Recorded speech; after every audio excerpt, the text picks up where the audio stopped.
The gilded doors had barely closed behind her when his voice cut through the silence.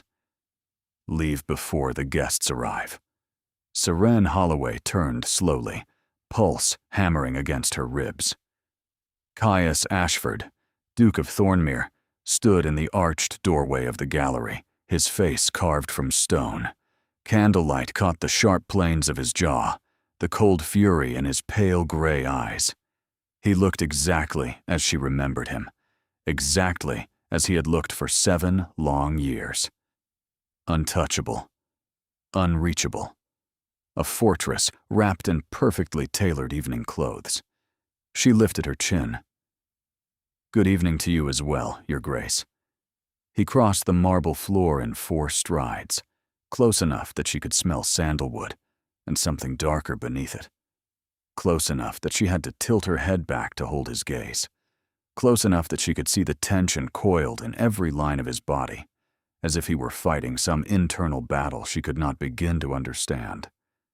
"This is not a game, Miss Holloway. The Hartwell Ball begins in 20 minutes. Half of London society will pour through those doors, and if they see you here, everything your brother has worked to rebuild will be destroyed. My brother invited me. Your brother is a fool." Caius's voice was low, dangerous. "And you are reckless beyond measure. Do you have any idea what they will say when they see you? Do you have any idea what they already whisper behind their fans and their champagne glasses? I know exactly what they whisper." She forced her voice steady despite the tremor in her hands. "I have lived with those whispers for 3 years. I have heard every variation of every lie. I have been called every name a woman can be called. I will not hide from them any more." Something flickered in his eyes.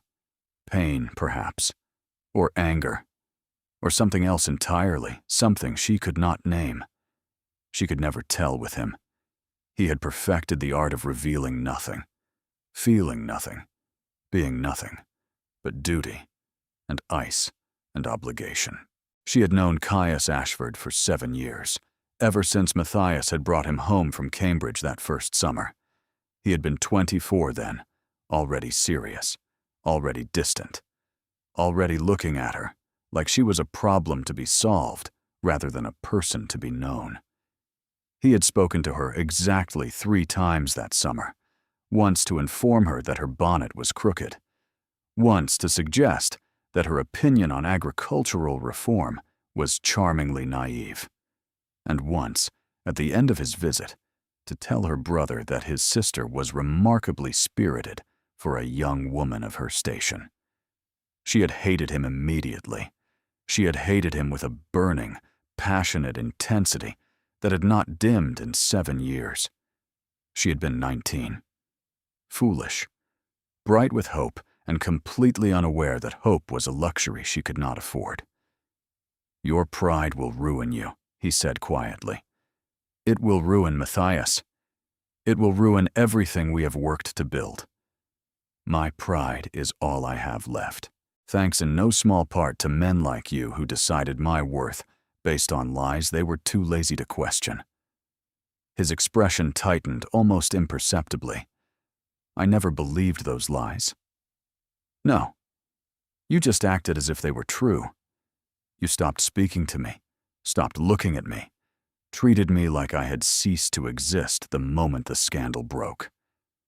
You walked past me at the Thornton Garden party as if I were invisible. You declined every invitation where I might be present. You made it abundantly clear that Serene Holloway was no longer worth the effort of acknowledgement. I was protecting you." She laughed, bitter and sharp.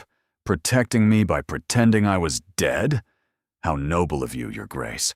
How terribly, insufferably kind." The silence stretched between them, thick with everything unsaid. In the ballroom below, servants moved like ghosts, lighting candelabras, arranging flowers, preparing for the onslaught of society's finest. Soon, the musicians would arrive. Soon, the guests would flood through the doors in their silks and their jewels and their practiced smiles. Soon, Seren would have to decide whether she was brave enough to face them or broken enough to run. She wasn't broken. Not anymore. 3 years of exile had taught her many things, but the most important lesson was this. She would rather be hated for who she was than forgotten for who she pretended to be. "I am staying," she said. "Whatever you threaten, whatever you warn, I am staying. Matthias believes I deserve a second chance. Lady Hartwell herself approved my invitation. The only person who seems determined to see me fail is you." Caius stepped closer. So close she could see the faint scar along his temple from a riding accident years ago. So close she could feel the heat radiating from his body, despite the cold mask of his expression. So close that if she lifted her hand, she could touch the sharp line of his jaw. "You think I want you to fail? I think you want me to disappear. I think my presence inconveniences you. I think you are courting Lady Honoria Blackwood and having your best friend's scandalous sister appear at the same ball is terribly awkward for your pristine reputation." Something dangerous moved through his eyes. "You know nothing about what I want." "Then tell me." Her voice cracked despite herself. "Tell me why you have spent 3 years treating me like a ghost. Tell me why you look at me like I am something painful. Tell me why you came to find me tonight, alone, before anyone else arrived." He did not answer. His hands clenched at his sides, knuckles white. In the distance, she heard the first carriage wheels on gravel. The guests were arriving. "Last chance," he said roughly. "Leave through the servants' entrance. No one will know you were here. I will tell Matthias you changed your mind. And what will you tell yourself?" His breath caught. Barely perceptible, but she saw it, felt it. "You are determined to destroy us both," he whispered. "Perhaps," she met his gaze without flinching. "But at least I will stop hiding. At least I will stop pretending that surviving is the same as living." The carriage wheels grew louder. Voices echoed from the entrance hall below. Laughter, chatter. The bright, cruel world of London society preparing to descend. Caius looked at her for a long moment. Something in his expression shifted, cracked. Then it was gone, buried beneath ice. "Very well." His voice was flat. "Stay. Face them all. But do not expect me to save you when they tear you apart." He turned and walked away. His footsteps echoed on the marble long after he vanished through the doorway. Seren stood alone in the empty gallery, heart pounding, watching the first guests spill into the ballroom below, like wolves entering a garden. She straightened her gown, lifted her chin, and prepared to walk into the fire. She had no idea that the fire was only beginning. The ballroom glittered with 1,000 candles, and Seren Holloway descended the grand staircase, knowing that every eye had turned to watch her fall. They remembered. Of course they remembered. 3 years was nothing to scandal. 3 years was barely a breath in the long memory of London society, and she could see it in their faces as she reached the bottom step. Recognition. Shock. The delicious anticipation of watching someone drown. Lady Whitfield raised her fan to whisper to her companion, her eyes bright with malicious glee. Lord Pembury turned away, as if her very presence offended his sensibilities. 3 young debutantes clustered together near the punch bowl, giggling behind gloved hands, their whispers carrying just far enough for Seren to hear fragments. Disgraced. Shameless. How dare she? And across the room, Caius Ashford watched her with an expression she could not read. Seren forced herself to breathe, forced herself to move. She had survived worse than whispers. She had survived the complete destruction of everything she thought her life would be. She had survived 3 years of isolation, 3 years of pitying looks from servants and cutting remarks from former friends, 3 years of watching the world move on without her. This was just a ballroom. These were just people. They could not hurt her any more than she had already been hurt. Seren. Matthias appeared at her side, his face tight with concern. He was 2 years older, with the same dark hair and gray-blue eyes that marked all the Holloways. But where she had learned to hide her emotions behind stillness, Matthias wore his heart openly. Right now, that heart was worried. "Are you certain about this? It is too late to be uncertain." She took his arm, grateful for the steadiness of his grip. "Besides, you were right. I cannot hide forever. I cannot spend the rest of my life as a ghost in our country estate, attending to needlework and pretending that London does not exist. I did not mean for you to face them alone. I am not alone." She squeezed his arm. "I have you.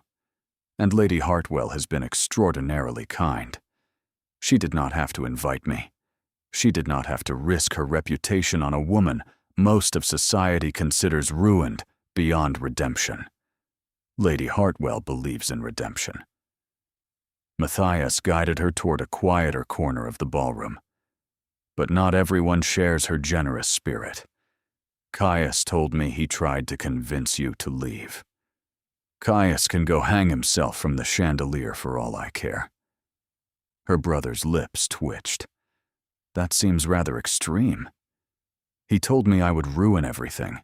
He looked at me like I was a disease he wanted to quarantine. Like the very sight of me caused him physical pain." "He looked at you," Matthias said quietly, "like a man who is terrified of something. The only thing Caius Ashford fears is scandal." She accepted a glass of champagne from a passing footman. "And I am the embodiment of scandal, am I not? The woman who destroyed her own reputation by the age of 21. The woman no decent man would consider. The woman who should have had the grace to disappear entirely. That is not what happened. It does not matter what happened." She drank deeply. "It only matters what people believe. It only matters what stories they tell each other over tea and biscuits, what rumors they spread at dinner parties, what lies they whisper behind their fans." She had been 21 when Lady Catherine Huxley came to her in desperation. Catherine had been her closest friend since childhood, the sister she had never had. They had shared everything, every secret, every dream, every hope for the future. And when Catherine told her about Lord Reginald Vance, about the marriage her family was forcing her into, about the cruelty she would face at the hands of a man 3 times her age, with a reputation for violence that made Seren's stomach turn, there had been no question about what she would do. She had helped Catherine escape. She had arranged the carriage, the disguise, the route to Catherine's aunt in Scotland. She had been the one to delay Lord Vance when he came looking for his missing fiancée, spinning lies about headaches and delayed correspondence until Catherine was safely away. And when Lord Vance discovered the deception, he had retaliated with surgical precision. He spread rumors that Seren had been meeting a lover in secret. He produced a witness, a man paid handsomely for his perjury, who swore he had seen her emerging from a gentleman's rooms at an indecent hour. He painted her as a ruined woman, a fallen creature, a cautionary tale for young ladies who thought they could defy their betters. It did not matter that it was all lies. It did not matter that Catherine wrote letters defending her from Scotland. It did not matter that Lord Vance himself was a monster who later died choking on his own cruelty at a dinner party, a death so perfectly ironic that Seren had laughed when she heard the news. The damage was done. Seren Holloway was ruined. "You are staring at nothing." Matthias's voice pulled her back. "I am remembering. Stop remembering." He took her glass, setting it aside. "Start living. That is why we are here. To show them that Seren Holloway still exists, still breathes, still deserves a place in this world. And if they disagree, then we make them change their minds. One person at a time, one conversation at a time, one evening at a time. We do not surrender. We do not retreat. We fight. A presence materialized beside them. Seren did not need to look to know who it was. She could feel him like a shift in the atmosphere, like a storm approaching. Miss Holloway. Caius's voice was formal, cold. Matthias. If I might borrow your sister for a moment. Matthias looked between them, clearly reluctant. Caius, whatever you said to her earlier, I think you should know that I support her decision to be here. Your support is noted. It is not merely noted. Matthias's voice hardened. It is final. She is my sister. She belongs here as much as anyone in this room. If you have a problem with her presence, that is your burden to carry, not hers. Something shifted in Caius's expression, a crack in the ice. I never said she did not belong. Then what did you say? I asked her to leave for her own protection. He finally looked at Seren, and his eyes were unreadable.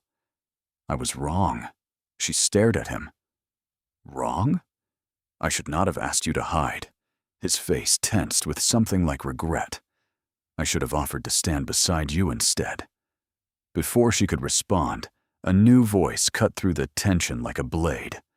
Well. Lord Aldrich Pemberton appeared, his smile wide and false. Miss Holloway, what an unexpected pleasure. I had heard you retired permanently to the country. Something about a scandal, was it not? Seren's blood ran cold, and suddenly, the evening became infinitely more dangerous. Lord Aldrich Pemberton was precisely the sort of man mothers warned their daughters about, and Seren had known it the moment she first met him 4 years ago at a garden party in Hampshire. He was handsome in a calculated way, the kind of handsome that came from hours spent before a mirror, perfecting every detail. Golden hair artfully arranged to appear carelessly tousled, blue eyes that sparkled with perpetual amusement at some private joke only he understood. He dressed impeccably in the latest fashions, spoke eloquently on every subject, and moved through society like a shark gliding through warm waters, all smooth grace and hidden teeth. Everyone adored him. Everyone trusted him. His smile could charm diamonds from dowagers and secrets from debutantes, and he wielded that charm like a weapon. Everyone except the women who had learned too late what lurked beneath the charm. Lord Pemberton. Seren kept her voice steady despite the chill spreading through her veins. How kind of you to remember me. Remember you? He laughed, a sound like glass breaking. My dear Miss Holloway, how could anyone forget? Your departure from society was quite the spectacle. I believe there was weeping, perhaps some fainting. The gossip columns talked of nothing else for months. There was neither, actually. She forced a smile. But I appreciate your vivid imagination. His eyes glittered. Imagination has very little to do with it.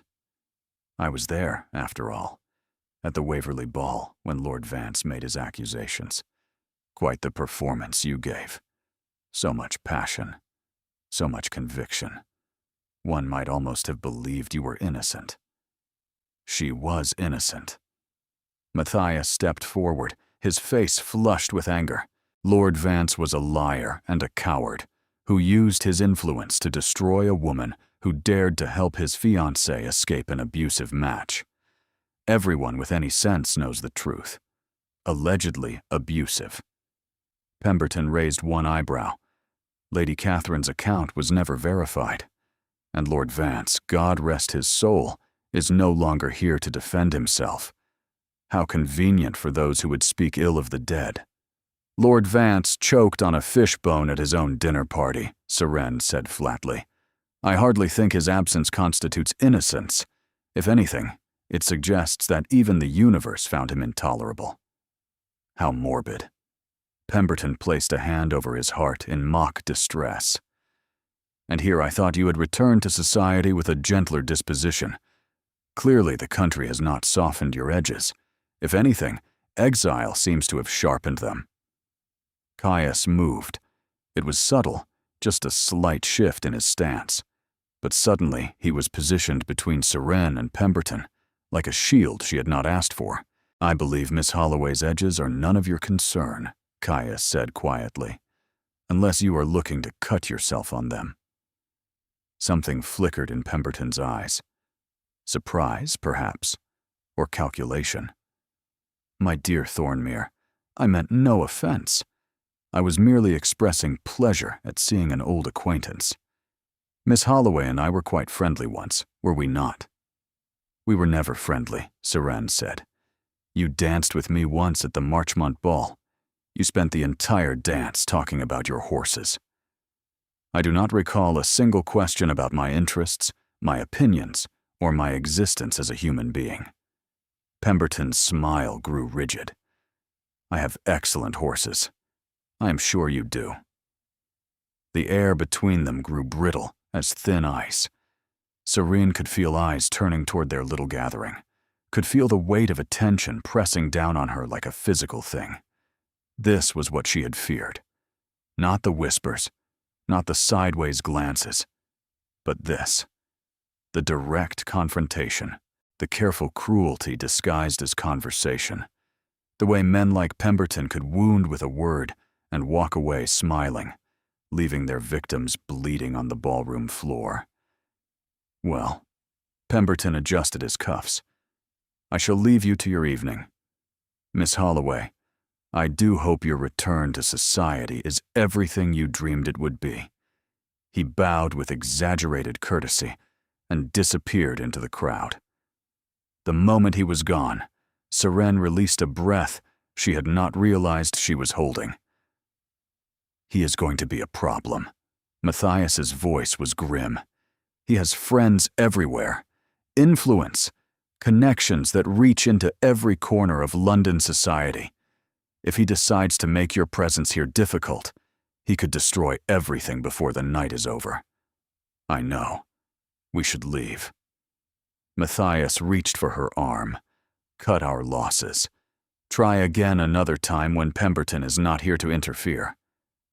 "No." Both men stared at her. "No," she repeated, voice firmer. "If I leave now, if I let him drive me out, I prove everything they believe about me. I prove that I am ashamed, that I have something to hide, that the rumors were true. I will not give him that satisfaction." "The rumors were not true," Caius said quietly. "Then let me prove it." She met his eyes.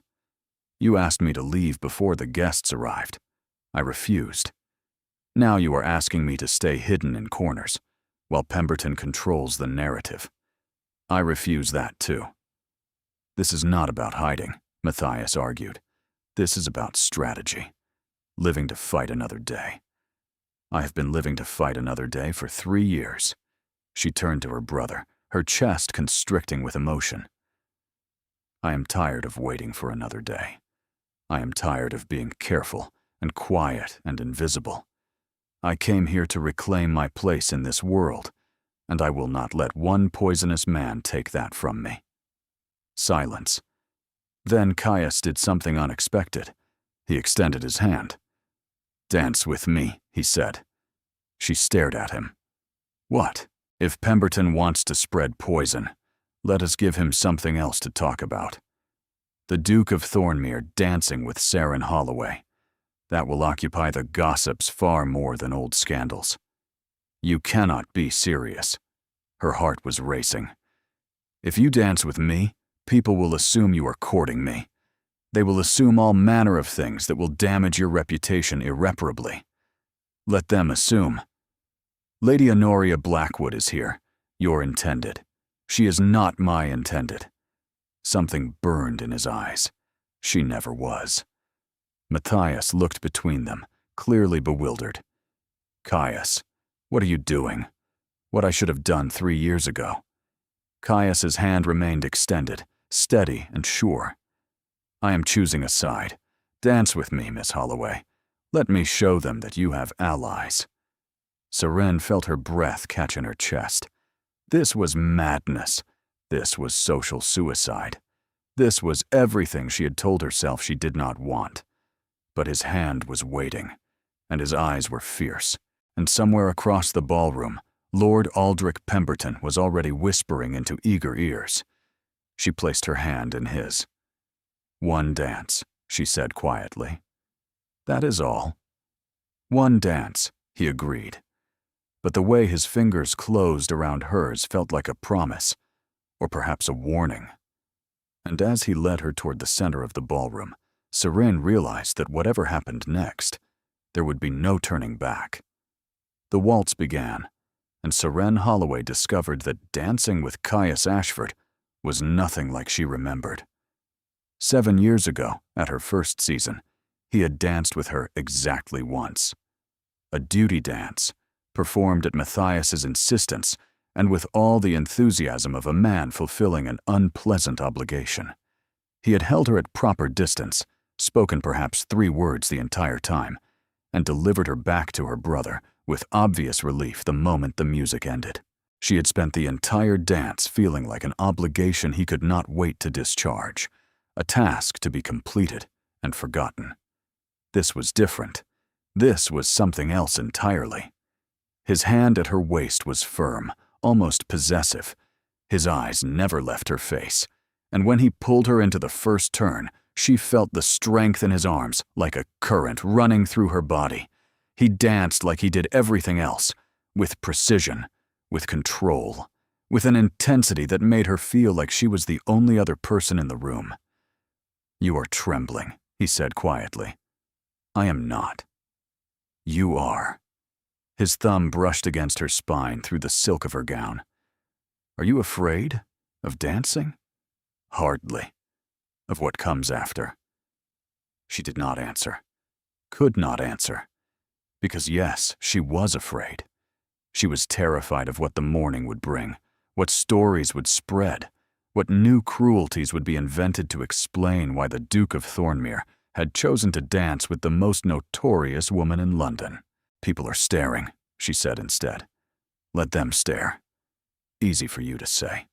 Your reputation will survive this. Mine may not. Your reputation," he said slowly, "was destroyed by lies. It can be rebuilt by truth." "What truth? That you pity me? That Matthias begged you to help his ruined sister?" Something flashed in his eyes. Anger, perhaps, or frustration. "Is that what you think this is? Pity? I do not know what this is." She forced herself to meet his gaze. 3 hours ago you told me to leave. Now you are dancing with me in front of everyone you know. What am I supposed to think? Think that I was wrong?" His voice was rough. "Think that I have been wrong for 3 years. Think that watching you walk down those stairs tonight was the bravest thing I have ever seen, and I am ashamed that I tried to stop you." The words hit her like a physical blow. She stumbled slightly, and his arm tightened, steadying her. "Careful," he murmured. "We have an audience. You cannot say things like that." "Why not?" "Because I do not know how to respond. Because you have spent 7 years treating me like an inconvenience, and now suddenly you are saying that I am brave. You have always been brave." His face hardened with something like self-reproach. I was simply too blind to acknowledge it. The music swelled around them. Other couples moved past in a blur of silk and candlelight. Seren was dimly aware of whispers, of pointed glances, of the hungry attention of a society that fed on scandal, like wolves fed on wounded prey. But all she could see was Caius. All she could feel was his hand at her waist, his fingers intertwined with hers, the impossible heat of his body so close to her own. "Why now?" she asked. "Why tonight?" "Because I finally understood something." "What?" He did not answer immediately. The waltz carried them through another turn, past a cluster of matrons with raised fans, past a group of young men who watched with undisguised curiosity. Then, quietly, he said, "I understood that protecting you by staying away was never protection at all. It was cowardice. And you deserve better than my cowardice." Before she could respond, the music ended. They stood frozen for a moment, still holding each other, still caught in whatever strange spell the dance had woven around them. Then Caius stepped back, releasing her with obvious reluctance. "Thank you for the dance, Miss Holloway. Thank you for asking, Your Grace." He bowed. She curtsied. The forms were perfect, proper, exactly what society expected. But his eyes told a different story. And across the ballroom, Lord Aldrich Pemberton watched them with a smile that promised nothing good. The trouble arrived in the form of Lady Honoria Blackwood. She was beautiful in the way that expensive things were beautiful. Flawless porcelain skin, hair the color of burnished copper, arranged in elaborate curls, a gown of ice blue silk that probably cost more than most families earned in a year. She was also, according to every gossip column in London, the woman Caius Ashford was expected to marry. "Your Grace." Lady Honoria appeared at Caius's side moments after the dance ended, her smile bright and brittle. "What a delightful surprise. I did not realize you would be dancing this evening." "Lady Honoria." Caius's voice was carefully neutral. "I trust you are enjoying the ball. Immensely." Her gaze slid to Seren, assessing. "Though I confess, I am surprised by your choice of partner. Miss Holloway, is it not? I thought you had retired from society. Permanently." "I have returned," Seren said simply. "How brave of you." The words dripped with false sweetness. After everything that happened, I would have thought London held rather painful memories. Painful memories exist everywhere, Lady Honoria. The trick is learning to make new ones. Lady Honoria's smile grew rigid. How philosophical. She turned back to Caius, dismissing Seren entirely. "Your Grace, I believe you promised me a dance this evening. Shall we?" It was a lie. Seren could see it in the flicker of Caius's expression. He had promised nothing. But Lady Honoria was banking on his good manners, on his reluctance to cause a scene, on the social pressure that made it nearly impossible for a gentleman to refuse a lady's request in public. Caius hesitated. Just a moment. But that moment stretched into something unbearable. "Actually," Seren heard herself say, "His Grace promised the next dance to me as well. We were just discussing it." Both Caius and Lady Honoria turned to stare at her. "Is that so?" Lady Honoria's voice could have frozen the champagne. How very presumptuous. Is it presumptuous to keep a promise? Seren smiled with all her teeth. I would have thought it was merely honorable. Silence. Then Caius did something extraordinary. He laughed. It was a real laugh, warm and surprised, and it transformed his face completely. For just a moment, he looked like the young man she remembered from 7 years ago, before duty had hardened him, before propriety had frozen him solid. "Miss Holloway is correct," he said.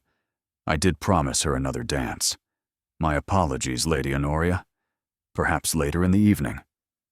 Lady Honoria's face went through several expressions in rapid succession. Shock, fury, calculation. Then a smile so sharp it could have cut glass. "Of course, Your Grace, I shall hold you to that." She turned and swept away, her ice blue gown trailing behind her like a threat. The moment she was gone, Seren exhaled. "I cannot believe I just did that." "Neither can I." Caius was still smiling. That was either very brave or very foolish. Probably both. Definitely both. But he offered his hand again. "Shall we?" "You did promise me another dance." "I lied." "I know." His eyes were warm. "Dance with me anyway." She should have refused. She should have retreated to Matthias's side and spent the rest of the evening hiding in corners. She should have done 100 sensible things. Instead, she took his hand. The second dance was a cotillion, which meant less intimate contact, but more opportunity for conversation. The figures of the dance moved them apart and together, apart and together, in a rhythm that felt almost like breathing.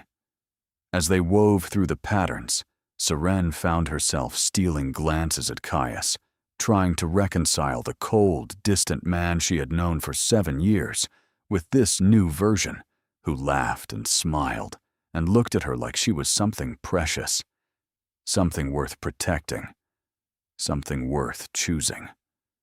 "You are staring at me," he said during a promenade, his voice low enough that only she could hear. "You are confusing me." "Good. Good? I have spent 3 years trying to maintain a distance that was never natural." His voice was low, meant only for her. "It is a relief to stop pretending." "Pretending what?" "That I do not care what happens to you."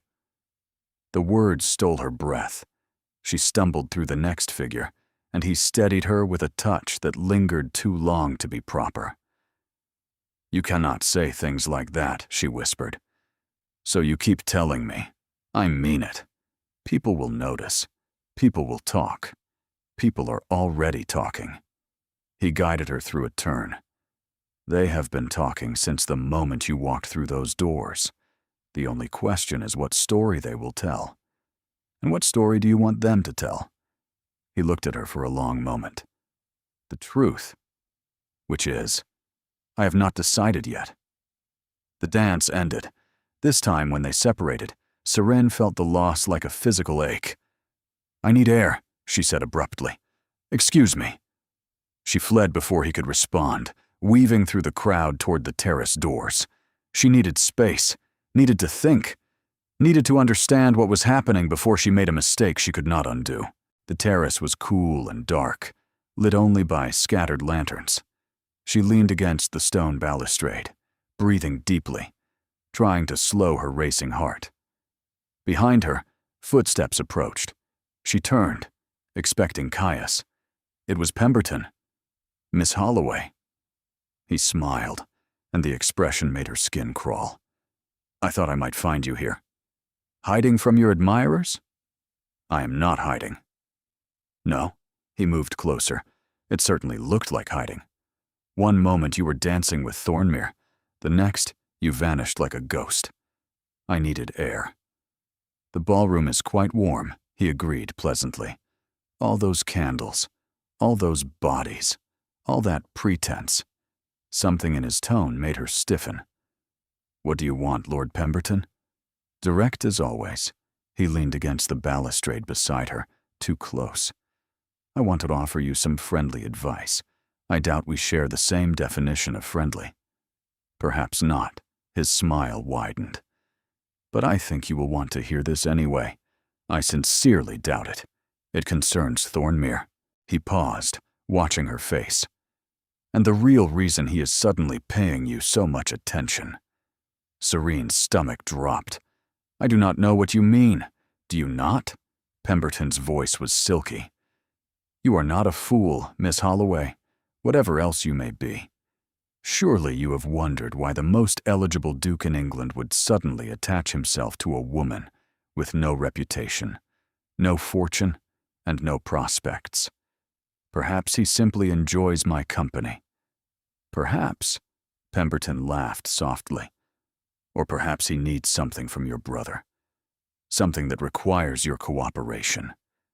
My brother has nothing Thornmere needs. Does he not?" Pemberton tilted his head.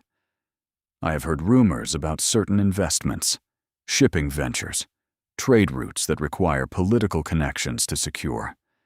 Your brother has been cultivating those connections quite assiduously. That has nothing to do with me. It has everything to do with you." He stepped closer, and she could smell wine on his breath. "Thornmere needs your brother's support for a venture that could make him very wealthy. What better way to secure that support than to court the sister? You are lying." "Am I? Then why did Thornmere suddenly decide to dance with you tonight? Why is he looking at you like you are the only woman in the room? Because he genuinely cares for you?" "Yes." The word came out before she could stop it. "Yes, he does." Pemberton stared at her. Then he laughed, long and cruel. "Oh, my dear Miss Holloway." His voice dripped with false sympathy. "You really believe that, do you not? You really think the Duke of Thornmere would risk his reputation, his standing, his future marriage to Lady Honoria Blackwood for you? He said Lady Honoria was never his intended, and you believed him." Pemberton shook his head slowly. "How terribly naive. The contracts were drawn up months ago. I have seen them myself. Thornmere is set to marry Lady Honoria by the end of the season. His father arranged it before he died." The words hit her like ice water. "You are lying," she said again, but her voice wavered. "Ask him yourself." Pemberton straightened, adjusting his cuffs. "Ask him about the contracts. Ask him about the shipping venture. Ask him why he suddenly appeared at your side tonight after 3 years of silence. I think you will find his answers illuminating." He turned to leave, then paused. "One more thing, Miss Holloway. I would be very careful about trusting your brother's friends. In my experience, men like Thornmere are never what they seem." He vanished into the darkness. Seren stood alone on the terrace, trembling, as everything she thought she understood crumbled around her. She did not know how long she stood there. Minutes, perhaps, or hours. Time had lost all meaning. Contracts, shipping ventures, political connections. Was that all she was? A pawn in some arrangement between her brother and Caius? A convenient piece to be moved across a board she did not even know existed? It could not be true. Matthias would never use her like that. He loved her. He had spent 3 years defending her, protecting her, fighting for her place in a world that wanted to forget she existed. But Caius, she thought of the way he had looked at her tonight, the warmth in his eyes when he laughed, the way his hand felt at her waist, steady and sure. Had all of it been calculated? Had every word, every gesture, every moment of apparent honesty been nothing more than manipulation? "Miss Holloway." She spun around. Caius stood in the terrace doorway, his expression concerned. "You have been out here for nearly 20 minutes. Matthias is worried." "Matthias is worried?" Her voice came out sharp. "Or you are." "I am as well." He stepped onto the terrace. "Something has upset you. Nothing has upset me. You are trembling. It is cold. It is not that cold." He moved closer. "What happened?" She wanted to ask him, wanted to demand the truth about the contracts, the shipping venture, everything Pemberton had said. But the words stuck in her throat, tangled with fear and doubt, and something that felt terribly like hope. Because if she asked and he lied, she would know, and knowing would destroy whatever fragile thing had begun to grow between them tonight. "I encountered Lord Pemberton," she said carefully. Caius went very still. "What did he say to you?" "Nothing of consequence." "Seren," his voice was rough. "Tell me what he said." She stared at him. "You called me by my first name." "Did I?" "You did." She laughed, brittle. "We are not on first-name terms, Your Grace. We barely know each other. We have known each other for 7 years. No, you have known my brother for 7 years. You have tolerated me, endured me, occasionally acknowledged my existence when politeness demanded it. But you do not know me." Something flickered across his features. Pain. "You are right." His voice was quiet. "I do not know you. I made certain of that." "Why?" "Because knowing you was dangerous." She stared at him. "Dangerous?" Caius ran a hand through his hair, destroying its careful arrangement. "Do you remember the Marchmont Ball? 5 years ago?" Vaguely. She had attended dozens of balls over the years. They all blurred together. You wore a yellow gown. You laughed at something Lady Catherine said, and the sound carried across the entire room. I was standing with your brother, discussing something tedious about estate management, and I looked up and saw you. He paused, his face tight with emotion. I saw you, and I thought, if I let myself care about her, I will never be able to stop. The words hung in the air between them. Seren found she could not breathe, could not move, could not do anything but stare at him as the world rearranged itself around this single impossible confession. So I chose not to care, he continued, voice harsh. I chose distance. Coldness. I made myself look through you, because looking at you was too difficult to bear. And when the scandal broke, when Lord Vance destroyed your reputation with his lies, I told myself it was better this way. Better that you hate me than risk everything by standing at your side. You abandoned me. Yes, the word was wrenched from him. I abandoned you when you needed me most. I told myself I was protecting you by staying away, but the truth is, I was protecting myself. From wanting something I thought I couldn't have. From choosing something that terrified me. And now, he laughed, broken. Now I am watching you face down an entire ballroom alone, and I am realizing that my protection was never worth anything. That my distance only made things worse. That 3 years of telling myself I did not love you was the greatest lie I have ever told. The word echoed between them. Love. He had said love. Serene opened her mouth, closed it, tried again. What about Lady Honoria? Her voice shook. What about the contracts? Caius's expression changed, darkened. What do you know about the contracts?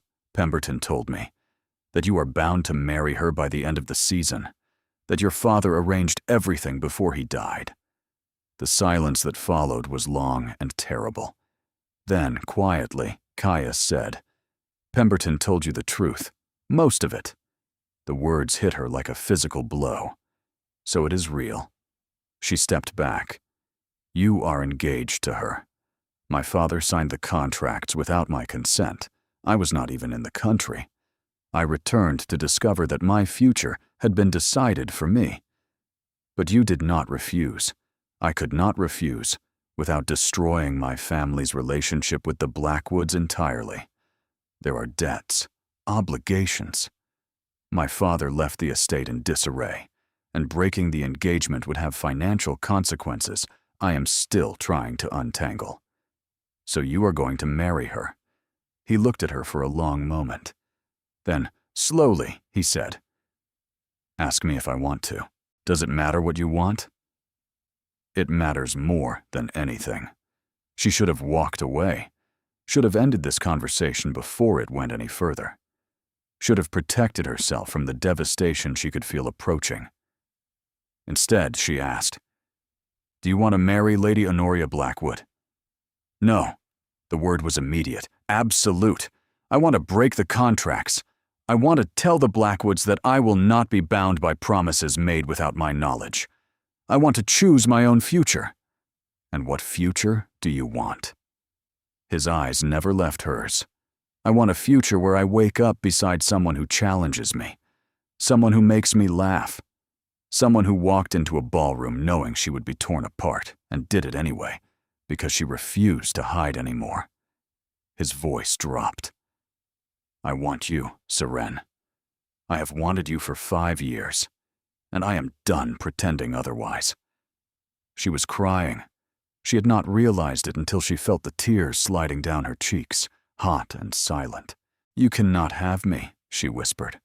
Not while those contracts exist. Not while you are bound to someone else. Then I will break them. You said there would be consequences.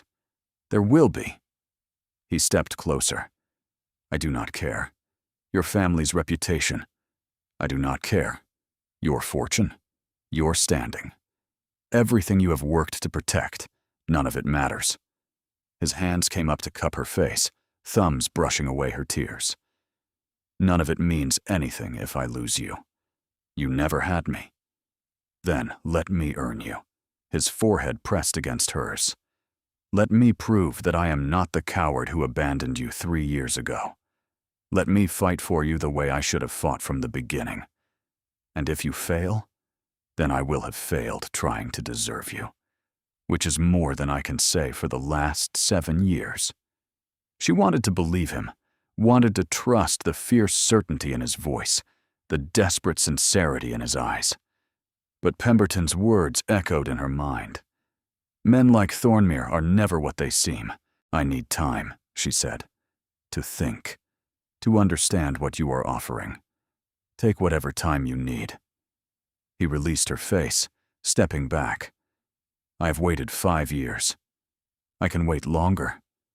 And if I decide you are lying, if I decide this is all some manipulation for my brother's connections, then I will spend the rest of my life proving you wrong. From inside the ballroom, music swelled. Laughter echoed. The world continued on, oblivious to the earthquake that had just reshaped Seren's entire understanding of herself. We should go back inside, she said quietly, before people start to talk. Let them talk. I am serious, Caius. His name. She had used his name. Something softened in his expression. Say that again. We should go back inside? My name. Say my name again. Caius. Her voice wavered. We cannot do this here. Not now. Not with Pemberton watching, and Lady Honoria waiting, and my entire future hanging by a thread. Then we will continue this conversation later. Tonight. After the ball. Where? The garden. Midnight. There is a gazebo near the west fountain, and if someone sees us, they will not. He offered his arm. Come. Let us give the gossip something new to discuss. She took his arm, felt the strength of him, the heat of him, and the impossible reality of what had just happened. They walked back into the ballroom together, and somewhere in the shadows, Lord Aldrich Pemberton watched them with calculating eyes. Whatever game was being played, it was far from over. The hours until midnight crawled like wounded creatures, each minute stretching into an eternity of anticipation and dread. Seren danced with 3 different gentlemen, smiled until her face ached, and pretended that everything was normal, while her mind raced in circles. Lord Ashton talked endlessly about his horses. Sir William stepped on her feet twice and apologized profusely each time. Mr. Pembroke asked whether she had heard the latest gossip about the Duchess of Wiltshire, and seemed disappointed when she confessed she had not. Through it all, she moved mechanically, her body performing the steps, while her thoughts remained fixed on the garden, on midnight, on Caius. Caius had retreated to the card room with Matthias and a group of other men, but she felt his presence like a compass pointing north. Every time she turned, her eyes found him through the doorways and across the crowded spaces. Every time she laughed at some forgettable joke, she wondered if he was watching. Every time a waltz began and she was led to the floor by another forgettable partner, she imagined his hands at her waist instead, steady and warm and possessive. He was always watching. She caught him looking at least a dozen times. Each time their eyes met, something passed between them, a question, a promise, a reminder of what waited in the garden. And each time, she looked away first, afraid that if she held his gaze too long, everyone in the ballroom would see what burned between them. Lady Honoria had positioned herself near the refreshment table, holding court with a cluster of admirers. She did not approach Seren again, but her gaze was a constant wait, cold and calculating. Whatever alliance had been promised between the Ashfords and the Blackwoods, Lady Honoria clearly intended to claim her prize. And she did not appreciate competition. And Pemberton. Pemberton drifted through the ballroom like smoke, appearing at her elbow when she least expected it, murmuring comments that seemed innocent but landed like poison. Thornmere looks distracted tonight. I wonder what could be occupying his thoughts. Lady Honoria seems rather upset. Did something happen between her and the Duke? Your brother is deep in conversation with Lord Ashworth. Shipping business, I imagine. Very lucrative, those trade routes. Each comment was a needle, designed to make her doubt, designed to make her question everything Caius had said on the terrace. By 11 o'clock, she was exhausted. Her feet ached. Her smile had become a mask she could barely maintain. And the clock on the mantelpiece seemed to move backward rather than forward. You look troubled.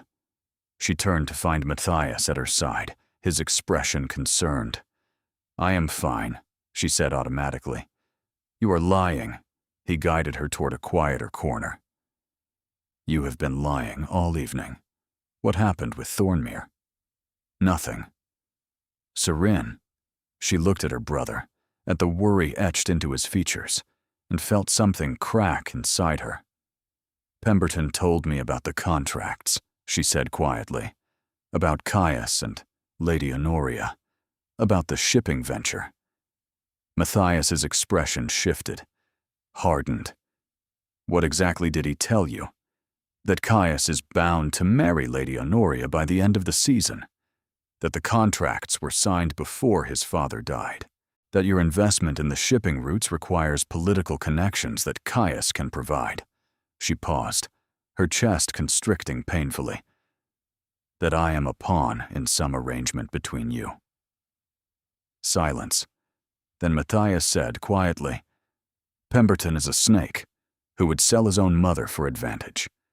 But he is not entirely wrong. Serene felt the ground shift beneath her feet. You used me. No. Matthias grabbed her arm, urgent. Listen to me. Yes, I have been working with Caius on a shipping venture. Yes, his connections would be valuable. But I never, ever used you as leverage. I would never do that. You are my sister. You are not a bargaining chip. Then why is Caius suddenly interested in me? Because he has always been interested in you. Matthias's voice was fierce. Do you think I am blind? I have watched him watch you for years. I have seen the way he looks at you when he thinks no one is paying attention. I have listened to him ask about you, casually, carefully, as if the answers did not matter when we both knew they did. But the contracts are real, Matthias admitted. His father signed them without Caius's knowledge. Caius has been trying to find a way out of them for months. That is why he came to me. Not for business connections, but for legal advice. Our cousin Bertram is a solicitor. Caius wanted to know if there was any way to break an engagement contract that was signed under false pretenses. False pretenses? The old Duke told the Blackwoods that Caius had agreed to the match. He forged letters of consent. When Caius returned from abroad and discovered what had happened, he was furious. But by then, the contracts were signed, the announcements were made, and the entire world believed he had chosen Lady Honoria. Serene stared at her brother, her pulse quickening. Why did he not simply refuse? Because the old Duke died 3 days later, and breaking the engagement immediately after his father's death would have made Caius look heartless. The Blackwoods would have destroyed him in the press. So he has been waiting, building his case, gathering evidence of the forgery. And now? Now he has enough evidence to break the contracts legally. Matthias's eyes were intent. He told me tonight, before the ball. He said he was done waiting, that something had changed. Something had changed. Her. She had changed everything by walking down those stairs. The clock struck 11:45. I need to go, she said. Matthias's eyes narrowed. Where? Somewhere. She pulled away. I will explain later. Serene, wait. But she was already moving, weaving through the crowd toward the terrace doors. She needed air, needed space, needed to understand what was happening before she met Caius in the garden. Because if what Matthias said was true, if Caius had been fighting to free himself for months, if his feelings were real and not manufactured for advantage, then everything she thought she understood was wrong. and everything she thought she could not have might actually be possible. She slipped through the terrace doors and into the cool night air. The garden was silver with moonlight. Seren moved through the shadows, following the stone path toward the west fountain. She could hear water splashing somewhere ahead, soft and constant.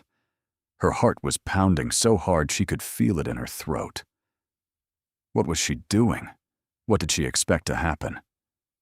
Caius had asked her to meet him at midnight, had declared feelings she still could not quite believe, had promised to break contracts and defy expectations and choose her. But promises were easy in moonlight. Reality was harder. The gazebo appeared through the trees, white marble gleaming against the darkness. A figure stood inside, tall and still, waiting. She approached slowly, giving herself time to think, time to prepare, time to decide what she wanted to say. But when Caius turned and saw her, all her careful preparations dissolved. "You came," he said quietly. "Did you think I would not? I thought you might decide I was not worth the risk." She climbed the gazebo steps, stopping just out of reach. "I thought the same thing about you." Silence stretched between them, thick and heavy with expectation. The fountain splashed nearby, its gentle music a counterpoint to the thundering of her heart. Somewhere in the distance, music drifted from the ballroom, faint strains of a waltz that seemed to belong to another world entirely. Here in the gazebo, with moonlight silvering the marble columns and the scent of night-blooming jasmine heavy in the air, everything felt suspended. Possible. Real in a way that nothing had felt real for 3 long years. "Matthias told me about the contracts," she said finally, breaking the silence that had grown too heavy to bear. "About the forgery. About what you have been doing for the past 6 months. Caius's expression flickered. "I asked him to keep that private. He thought I'd deserve to know." "You did deserve to know." He turned away, gripping the gazebo railing. "I should have told you myself. I should have explained everything instead of making dramatic declarations that must have seemed completely mad." "They did seem mad," she admitted. "A duke choosing a ruined woman over a perfectly advantageous match? It defies all logic. Logic has nothing to do with how I feel about you. How do you feel about me?" He was silent for a long moment. The moonlight caught the sharp lines of his face, illuminating the vulnerability beneath the mask he usually wore. When he finally spoke, his voice was rough with emotion she had never heard from him before. Then he turned back to face her, and his eyes were raw. "I feel like I have been drowning for 5 years," he said quietly. "Every ball, every dinner party, every social obligation. I have been going through the motions, performing the role of the duke everyone expects me to be, while inside I was suffocating. And every time I see you, I remember what it was like to breathe. Every time I hear your laugh across a crowded room, every time I catch a glimpse of you in a garden or a gallery, something inside me comes alive again. That is how I feel about you. That is what you do to me. And I am terrified of it." Serene felt her breath hitch in her chest, her eyes stinging with unshed tears. "Caius, I know I have no right to say these things. I know I have done nothing to earn your trust. I abandoned you when the scandal broke. I let you suffer alone because I was too afraid of what wanting you might cost me. I was a coward. You were protecting yourself. I was protecting nothing." His voice was harsh. "I lost 3 years with you because I was too weak to fight for what I wanted. And now I am standing here, asking you to give me a chance I do not deserve, knowing you have every reason to refuse." She moved closer, close enough to see the tension in his face, the fear in his eyes. "What if I do not refuse?" He went very still. "What if I say yes?" She reached up, her fingers brushing his cheek. "What if I tell you that I have spent 3 years hating you for abandoning me, but beneath the hatred was something else, something that never quite died, no matter how hard I tried to kill it. Serene, I am terrified, she whispered. Terrified that this is a dream. Terrified that you will wake up tomorrow and realize you have made a terrible mistake. Terrified that everything Pemberton said was true, and I am just a fool who wants too much. You are not a fool. His hand came up to cover hers. And Pemberton is a liar who wants to destroy anything good because he cannot have it himself. Why does he hate you so much?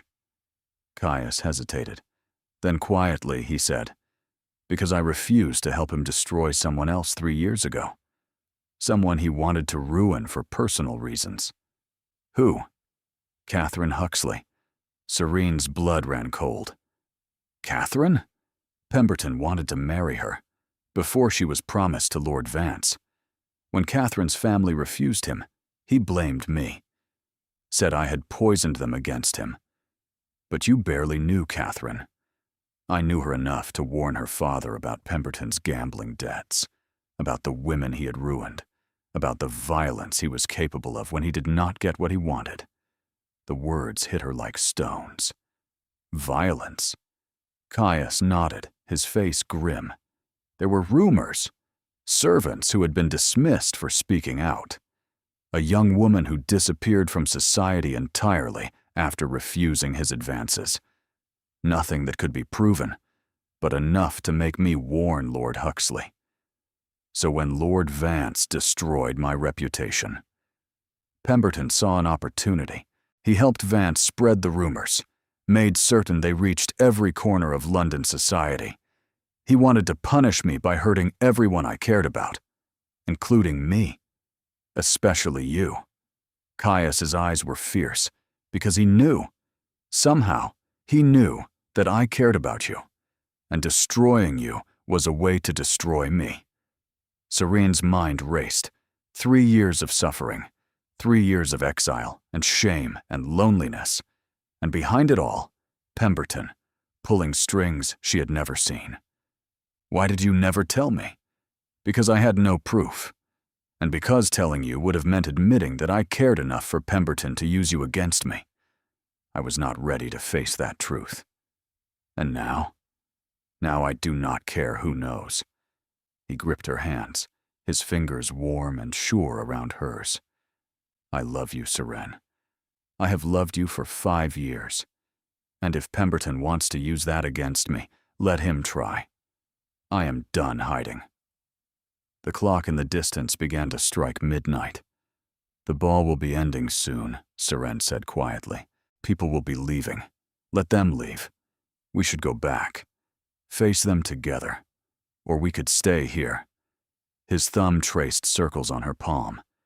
Stay in the moonlight a little longer. She wanted to. God, she wanted to. But reality was waiting inside those ballroom doors. Reality with teeth. If we do not return, she said, they will assume the worst. They already assume the worst about you. His voice was gentle. That is what makes you so brave. You walk into their judgment knowing exactly what they think, and you refuse to let it define you. I am not brave. I am terrified. Bravery is not the absence of fear.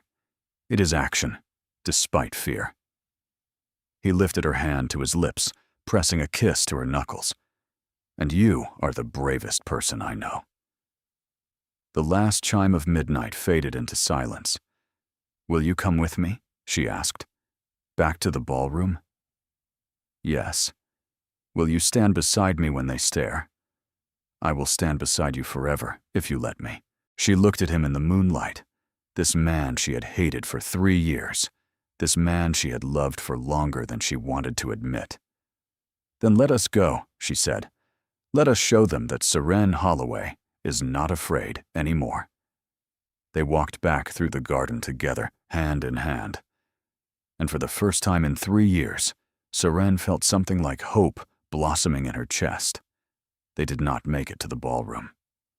Lord Aldrich Pemberton was waiting on the terrace, a glass of champagne in one hand and a smile on his face that made Serene's blood run cold. He leaned against the stone balustrade with practiced casualness, but his eyes were sharp, calculating, watching them emerge from the darkness of the garden like a predator watching prey walk into a trap. "There you are," he said pleasantly, his voice carrying the false warmth of a man who had practiced charm until it became a weapon. "I was beginning to think you had disappeared entirely. How romantic. A midnight tryst in the garden. The gossips will be absolutely delighted when they hear about this." "Step aside, Pemberton." Caius's voice was flat, stripped of all pretense. His hand tightened around Serene's, protective and possessive. "Oh, I don't think so." Pemberton did not move, his smile widening into something that no longer pretended to be friendly. "You see, I have been doing some thinking while you were whispering sweet nothings to Miss Holloway, about how this evening has unfolded, about the spectacular scene you have been creating with your dances and your declarations. There has been no scene." "Has there not?" Pemberton raised an eyebrow. "The Duke of Thornmere, publicly courting a ruined woman while his contracted fiancée watches from the sidelines. Lady Honoria is quite distressed. Her family is furious. The gossips are having a feast. That is none of your concern. It becomes my concern when it affects people I care about." "You do not care about anyone but yourself," Seren said quietly. Pemberton's eyes shifted to her. "Ah, Miss Holloway, still so defiant, still so determined to pretend you belong here. Tell me, has Thornmere explained exactly what will happen when he breaks those contracts?" "Nothing will happen," Caius said. "The contracts were signed under false pretenses. They are legally void." "Are they?" Pemberton's smile widened. "Because I have been speaking with Lord Blackwood this evening, and he seems quite convinced that the contracts are ironclad. He mentioned something about witnesses, documents, proof that you agreed to the match months before your father signed anything. That is a lie." "Is it?"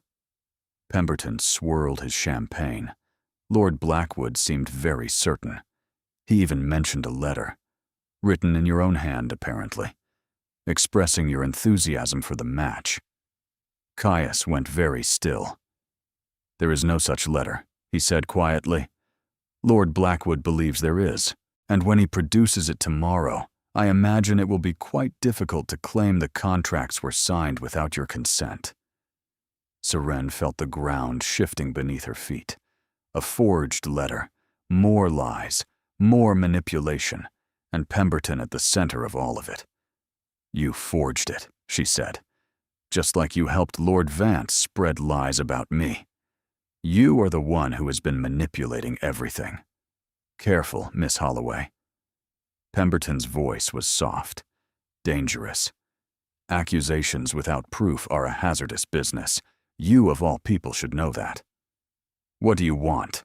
Caius demanded. "Want?" Pemberton pretended to consider. "I want many things, Thornmere. I want my debts forgiven. I want a seat in Parliament. I want the respect that has been denied me by people who think they are better than I am." He stepped closer, and his smile turned vicious. "But most of all, I want to watch you suffer the way I have suffered. I want to watch you lose everything, the way you made me lose everything when you turned Lord Huxley against me. I told Lord Huxley the truth. You told him lies. I told him facts." Caius's voice was ice.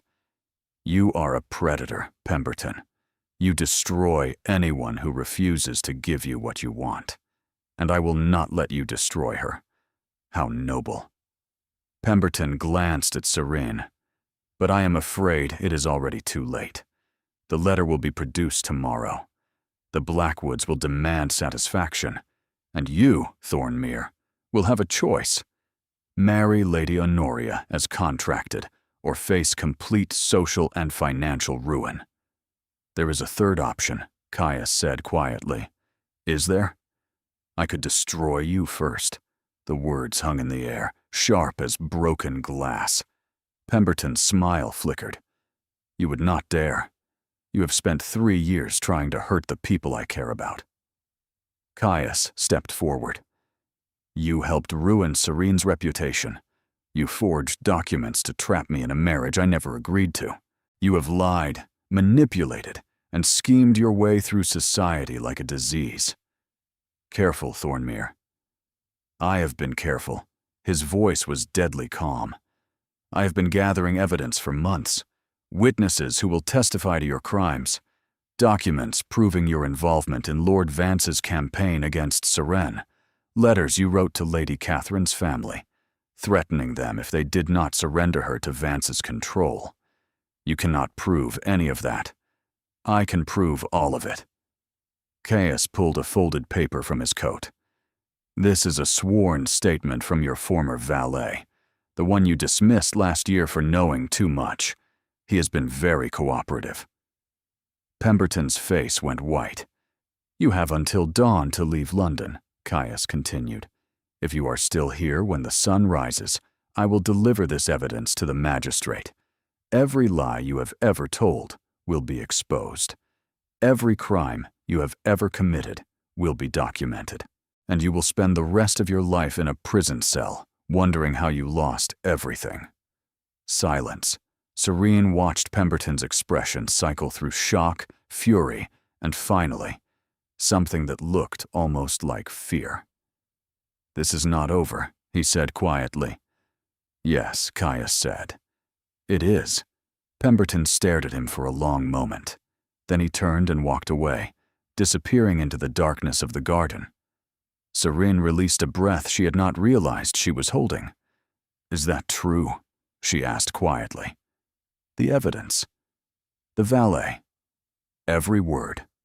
Caius turned to face her. I told you I have been preparing for this. I have been building a case against Pemberton since the moment I realized he was behind your ruin. Why did you not tell me? Because I was not certain it would work. Because I wanted to protect you from hope that might be false. Because he stopped, his expression pained. Because I am not very good at trusting people with my plans. She stared at him. You gathered evidence to destroy Pemberton. You built a case to break the contracts with the Blackwoods. You spent months preparing for this moment, and you never said a word. I wanted to tell you when it was finished, when I had won. I did not want to promise you a future I could not deliver. And now. He looked at her, and his eyes were fierce. Now I have won. The contracts are void. Pemberton is finished, and I am standing here, free for the first time in my life, asking you if you will have me. Tears burned in her eyes. You are asking me to marry you? I am asking you to let me court you properly, to let me prove that I am worthy of you, to let me spend the rest of my life making up for the 3 years I wasted being afraid. And what if I say no? Then I will wait. He stepped closer. I will wait until you are ready.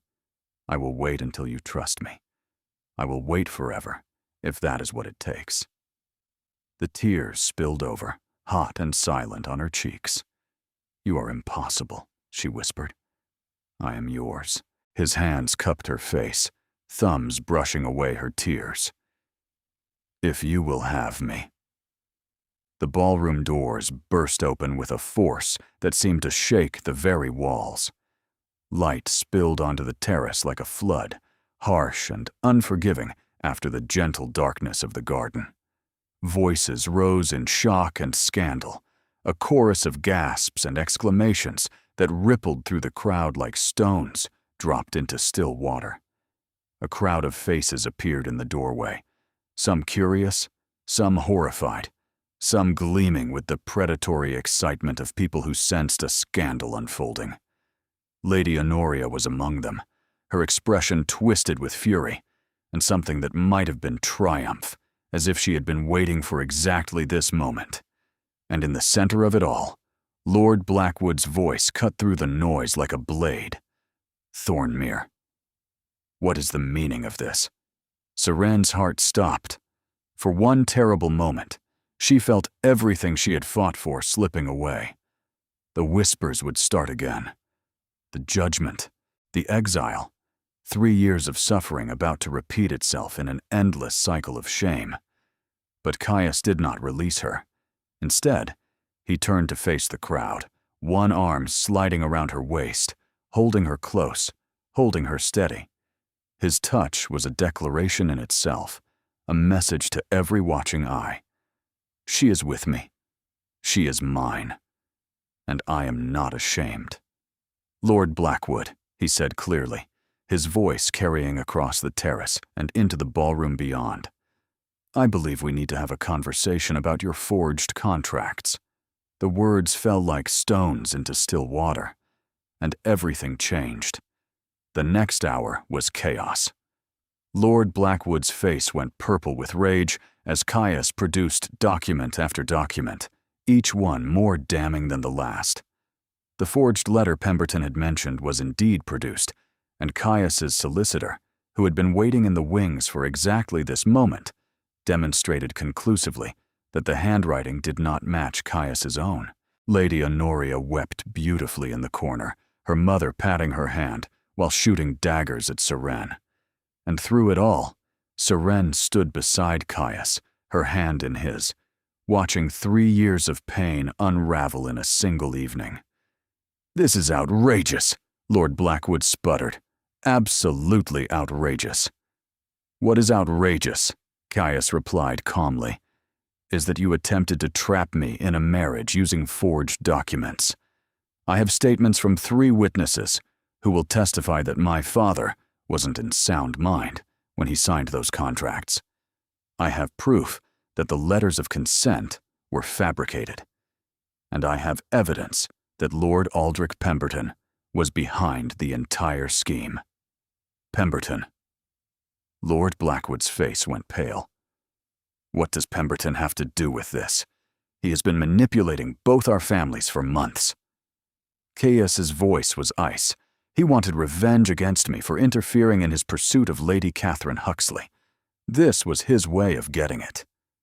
The room fell silent. Matthias stepped forward, his expression grim. "I can confirm what Thornmere says.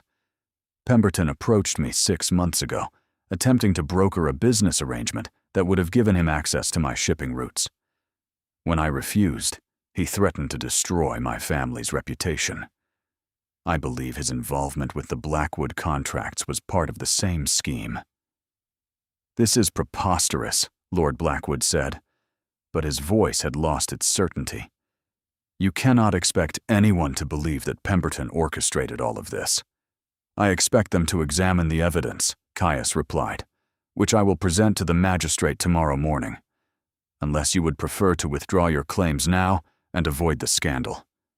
A heavy silence fell over the ballroom. Lady Honoria had stopped crying.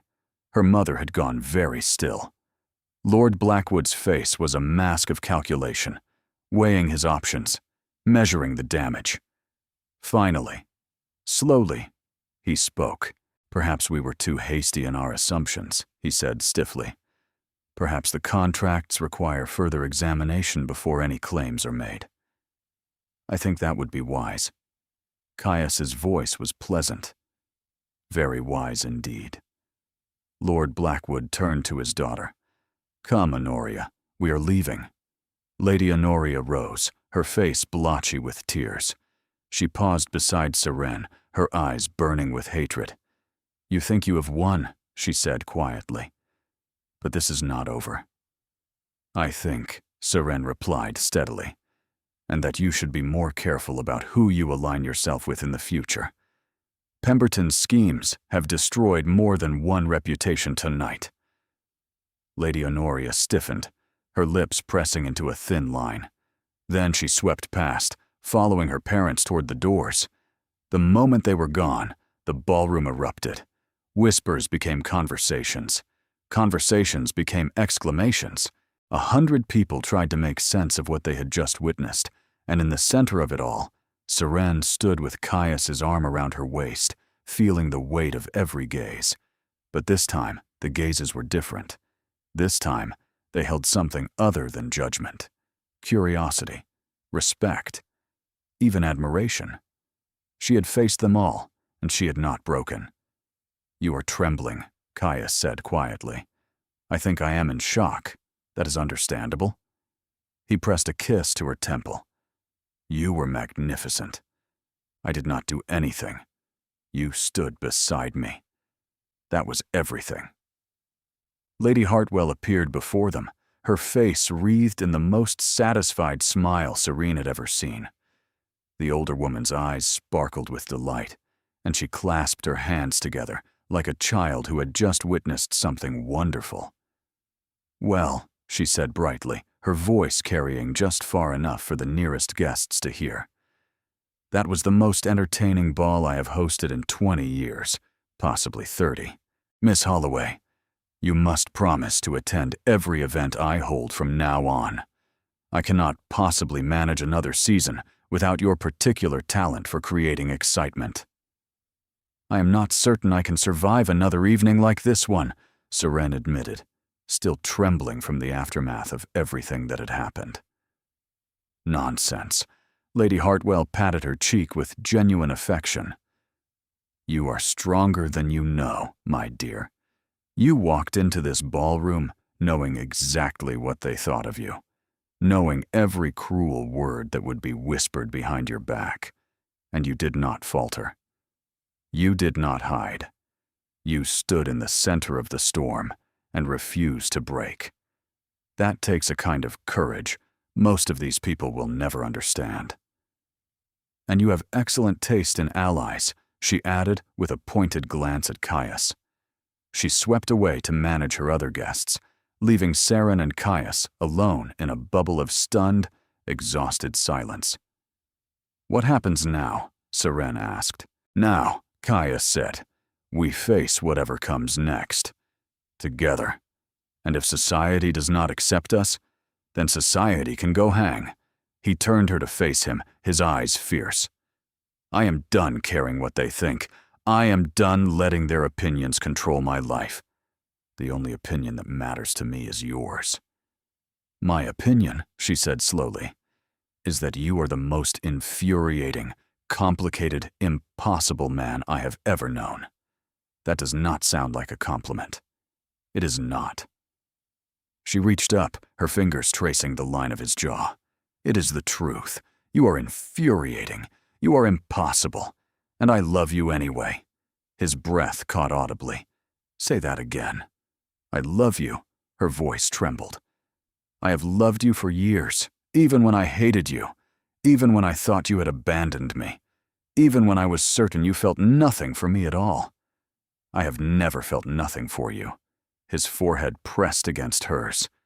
"I have felt too much. That was always the problem. Then stop fighting it." "I have." He pulled back to look at her. "I surrendered the moment you walked down those stairs tonight. I just needed you to know it." The ballroom had grown quiet around them. Serene was dimly aware of eyes watching, of whispers circulating, of the entire weight of London society bearing witness to this moment. But she did not care. Let them watch. "I want to marry you," Caius said quietly. "Not because of contracts or alliances or duty, because you are the only future I want." She should have protested, should have reminded him that they barely knew each other, that everything was moving too fast, that 1,000 complications still waited to be resolved. Instead, she said, "Then ask me properly." His eyes widened, a flash of vulnerability breaking through the composure he had maintained all evening. "Here? Now? In front of all these people? Where better?" She gestured at the watching crowd, at the sea of faces that had judged her and condemned her, and now watched her with something approaching wonder. "You said you wanted to choose me publicly, irrevocably. You said you wanted to prove that you were not the coward who abandoned me 3 years ago." She held his gaze, steady and sure. "Prove it." For a moment, he did not move. The ballroom seemed to hold its breath around them. Every eye was fixed on the Duke of Thornmere and the woman who had been ruined, standing together in the center of the floor where anyone could see them. Then, slowly, deliberately, with a grace that belied the earthquake she knew was happening inside him, Caius lowered himself to one knee. The gasp that rippled through the ballroom was audible. Someone dropped a champagne glass. Lady Whitfield clutched at her companion's arm. Even the musicians stopped playing, their instruments falling silent, as every person in the room turned to witness the impossible. "Seren Holloway," Caius said, his voice carrying through the sudden silence with crystal clarity. "I have loved you for 5 years. I have been a fool and a coward for most of that time. I let fear dictate my choices. I let duty eclipse my heart. I watched you suffer alone when I should have been standing beside you." He paused, his eyes never leaving hers. "I cannot undo the past, but I can choose the future, and I choose you. Will you do me the honor of becoming my wife?" She looked down at him, this man who had broken her heart and put it back together, who had abandoned her and fought for her, who had spent 3 years learning how to be brave enough to deserve her. This man who was kneeling before her with his heart in his eyes and his future in her hands. "Yes," she said, 1,000 times. "Yes." Forever. The ballroom erupted in cheers and applause. 2 years later, Seren stood in the entrance hall of Thornmere Manor, watching snow fall gently outside the windows. The world beyond the glass was white and silver, a landscape transformed by winter into something magical. Fat flakes drifted down from a pearl-gray sky, settling on the gardens and the drive and the ancient oaks that lined the approach to the house. It was beautiful, peaceful, a far cry from the storms she had weathered to arrive at this moment. Christmas garlands hung from every surface, their dark green boughs studded with red berries and golden ribbons. Candles glowed warm and golden in every window, casting pools of light that pushed back the early darkness of the winter afternoon. From the drawing room came the sound of laughter, voices raised in celebration, the bright chaos of family gathered together. Matthias was there, and Lady Hartwell, who had become a dear friend, and a dozen other people who had stood by her when she needed them most. And somewhere in the midst of it all, a small voice was demanding attention with all the authority a 2-year-old could muster. "Wool gathering?" She turned, smiling, her heart still catching at the sight of him even after 2 years of waking up beside him every morning. Caius stood in the doorway, impossibly handsome, in a deep green waistcoat that matched his eyes. 2 years of marriage had softened him in ways she still marveled at. The tension that had once lived permanently in his shoulders had eased. The walls he had built around himself had crumbled, brick by careful brick, until the man she had always sensed beneath the ice stood revealed. Laughter came easily now. Smiles were no longer rare. And when he looked at her, there was no mask at all, just love and wonder, and a gratitude that echoed her own. "Remembering," she said. "The ball, the terrace, the moment you told me to leave before the guests arrived." He crossed to her, pulling her into his arms with the easy familiarity of a man who had held her 1,000 times and intended to hold her 1,000 more. "I was a fool. You were afraid. Same thing when it came to you." His lips brushed her forehead, gentle and warm. "I spent so long running from what I wanted. So many years convincing myself that duty was more important than desire, that obligation outweighed love. I am grateful every day that you did not let me run any further.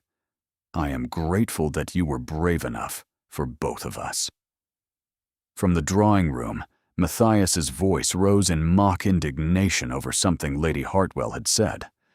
Their daughter Catherine, named for Seren's oldest friend, who had written a letter of tearful congratulations from Scotland, squealed with delight at some game her uncle was playing with her. The sound was pure joy, uncomplicated and infectious, and it made Seren's heart swell with a happiness she had once believed she would never feel. 2 years. A lifetime ago, and yesterday, all at once. "Do you remember what you said to me that night?" Seren asked, her voice soft with memory. "On the terrace, before everything changed." "I said many things that night, most of them inadequate to express what I was feeling. You said that protecting me by staying away was never protection at all, that it was cowardice, that you had been telling yourself lies for 3 years to avoid facing the truth. I meant every word."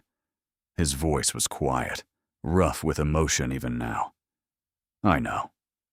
She traced the scar along his temple, the familiar, beloved geography of his face that she had memorized over 2 years of waking beside him. "But you were wrong about one thing." "What?" "You thought you did not deserve me. You thought you had to earn the right to stand beside me. You thought you needed to prove yourself worthy through grand gestures and dramatic rescues and evidence gathered against villains. Did I not?" "No." She kissed him softly, feeling him melt into her the way he always did, the way that still surprised her with its tenderness. "You just had to choose me. That was all I ever needed. Not perfection. Not heroics. Just the choice. And when you did, when you knelt in front of that entire ballroom and asked me to marry you with everyone watching, with your reputation on the line, with everything uncertain, I knew." "Knew what?" "That you had been mine all along, even when you were running, even when you were hiding, even when we were both too afraid to admit the truth." She pulled back to look at him, her eyes bright with happy tears. "You were always mine, Caius. It just took us both a while to realize it." He pulled her closer, holding her like she was something precious, like she was everything, like the world outside could crumble to dust, and he would not notice as long as she remained in his arms. From the drawing room, Catherine called for them, her small voice imperious and delighted in the way that only a child secure in her parents' love could be. "Mama, Papa, come see what Uncle Matthias made." "We should go," Seren said, though she made no move to leave his embrace. "We should." But Caius did not move either. "First, I need to tell you something." "What?" "I love you." His voice was quiet. Certain. Steady as stone and soft as snow. "I love you more today than I did yesterday, and I will love you more tomorrow than I do today. And every day after that, for the rest of our lives, I will choose you. Not because I have to, not because of duty or obligation or expectation, but because you are my heart. You are my home. You are every good thing I never believed I deserved." Tears burned in her eyes, the happy kind, the kind she had learned to welcome rather than fear, the kind that came from being loved so completely that it spilled over into joy. "I choose you too," she whispered. "Today, tomorrow, always." "Mama." Catherine's voice was getting impatient, the way 2-year-olds do when they have been kept waiting for more than 30 seconds. "Papa, now. Please." They laughed together, the sound echoing through the entrance hall like music. Then they pulled apart, fingers intertwining as naturally as breathing, and walked hand in hand toward the drawing room where their family waited. Outside, the snow continued to fall, blanketing the world in white. Inside, everything was warmth and light and love. And Sareen Holloway, who had once been told to leave before the guests arrived, who had stayed and faced down her demons and watched an entire ballroom rise for her, knew at last what it meant to be home. Not a place, not a house, not even a title or a fortune or a name restored. Home was this. Home was him. Home was the sound of her daughter's laughter and her brother's voice, and the steady beat of her husband's heart against her own. Home was choosing each other every day, forever. And she would never stop choosing him. Thank you for staying with Seren and Caius until the very end. Their story began with a command to leave, a choice to stay, and the discovery that love is not something we earn, but something we choose. It is something we build, day by day, through 1,000 small moments of courage and vulnerability and trust.